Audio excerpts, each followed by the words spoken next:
আমার সামনে এই যে মেশিনটা, এটার যদি বডি সম্পর্কে বলি, এই বডিটা হচ্ছে ককশিটের 2 ইঞ্চি মোটা, খুবই মজবুত। অনেকে বলে ভাই কুরিয়াতে দিলে ভেঙে যাবে কিনা, না, এরকম ভাঙার কোনো সম্ভাবনা নাই। যদি ভাঙে আমরা এই মেশিনটা আবার রিটার্ন নিয়ে আসবো, নতুন মেশিন দিব।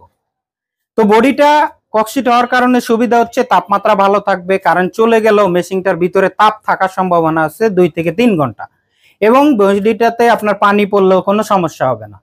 ইচ্ছাকৃত ভাবে আপনি কোনো কিছু না করলে মেশিনটা আপনি 5 বছর ব্যবহার করতে পারবেন অনায়াসে। এরপরে আপনার যে ট্রেটা, এটা হচ্ছে আপনার অটো টার্নিং ট্রে, এবং এটা হচ্ছে মুরগির ডিম। আপনি 40টা দিতে পারবেন এই ট্রেতে, এবং এটা 90 মিনিট পর পর অটোমেটিক ঘুরবে। এখন এদিকে আসছে, পরে আবার আর দিকে যাবে 90 মিনিট পর, সম্পূর্ণ অটো, আপনার কোনো হাতে কাজ নাই। এখানে থাকবে আপনার তাপমাত্রা কন্ট্রোলের জন্য একটি 60 ওয়াটের লাইট, কারেন্টে চলবে, এবং একটি ফ্যান থাকবে যার মাধ্যমে তাপমাত্রা সব দিকে ছড়িয়ে দিবে, এবং হচ্ছে আপনার ডিসি লাইট থাকবে যার মাধ্যমে আপনার ব্যাটারি বা সোলার দিয়ে চালাতে পারবেন। এবং এই কাজটি অটোমেটিক আইপিএস সিস্টেমে করবে। এবং আপনার একটি বাটি আমরা দিয়ে দিব, বা আপনি চাইলে আপনার বাসায় একটি বাটি দিয়েও এখানে পানি দিয়ে রাখবেন যাতে আর্দ্রতা কন্ট্রোল হয়। আর্দ্রতা কি এটা আমি আপনাদের বোঝাচ্ছি।